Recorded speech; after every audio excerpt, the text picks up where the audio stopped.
सभी को प्रणाम। जय सिया राम। आज हम सुनेंगे पुरुषोत्तम मास की कमला एकादशी। पद्म पुराण के उत्तरखंड में ये है। युधिष्ठिर ने पूछा, भगवान, अब मैं श्री विष्णु के व्रतों में उत्तम व्रत का जो सब पापों को हर लेने वाला तथा व्रती मनुष्य को मनवांछित फल देने वाला हो श्रवण करना चाहता हूँ। जनार्दन, पुरुषोत्तम मास की एकादशी की कथा कहिए। उसका क्या फल है और उसमें किस देवता का पूजन किया जाता है? प्रभु, किस दान का पुण्य होता है? मनुष्य को क्या करना चाहिए? उस समय कैसे स्नान किया जाता है? किस मंत्र का जाप होता है? कैसी पूजा विधि बताई गई है? पुरुषोत्तम मास में किस अन्न का भोजन होता है? भगवान श्री कृष्ण बोले, राजेंद्र, अधिक मास आने पर जो एकादशी होती है वो कमला नाम से प्रसिद्ध है।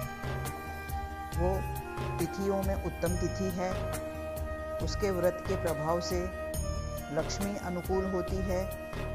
उस दिन ब्रह्म मुहूर्त में उठकर भगवान पुरुषोत्तम का स्मरण करें और विधि पूर्वक स्नान करके व्रती पुरुष व्रत के नियम ग्रहण करे।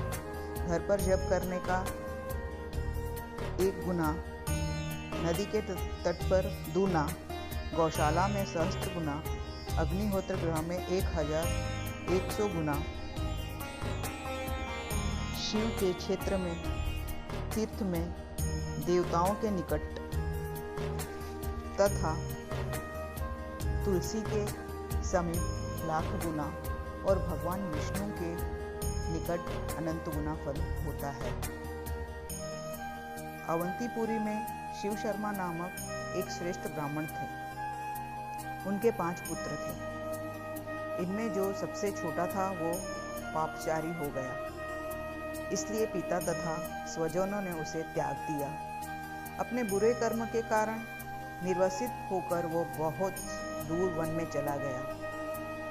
देवयोग से एक दिन वह तीर्थराज प्रयाग में जा पहुंचा। भूख से दुर्बल शरीर और दीन मुख लिए उसने त्रिवेणी में स्नान किया। फिर क्षुधा से पीड़ित होकर वो वहाँ मुनियों के आश्रम खोजने लगा। इतने में उसे वहाँ हरिमित्र मुनि का उत्तम आश्रम दिखाई दिया।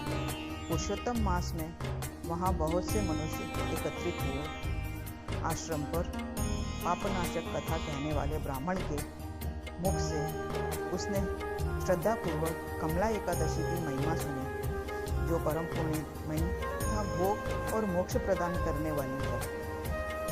जय शर्मा ने विधिपूर्वक कमला एकादशी की कथा सुनकर उन सबके साथ मुनि के आश्रम पर ही व्रत किया।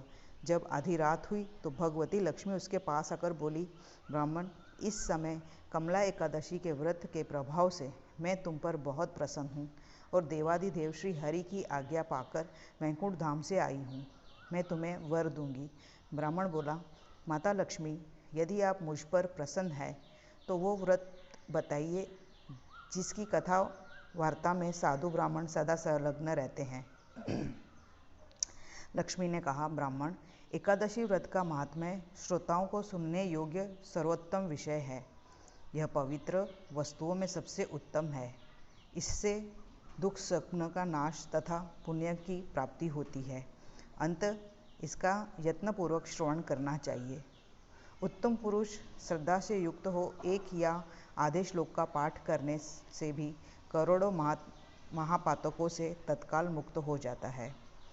जैसे मास में पुरुषोत्तम मास, पक्षियों में गरुड़ तथा नदियों में गंगा श्रेष्ठ है, उसी प्रकार तिथियों में द्वादशी तिथि उत्तम है। समस्त देवता आज भी एकादशी के व्रत के ही लोभ से भारतवर्ष में जन्म लेने की इच्छा रखते हैं। देवगण सदा ही रोग शोक से रहित भगवान नारायण का पूजन करते हैं। जो लोग मेरे प्रभु भगवान नारायण के नाम का सदा भक्तिपूर्वक जप करते हैं, उनकी ब्रह्म आदि देवता सर्वदा पूजा करते हैं। जो लोग श्री हरि के नाम जप में संलग्न है, उनकी पूजा करना कीर्तन में तत्पर है तथा निरंतर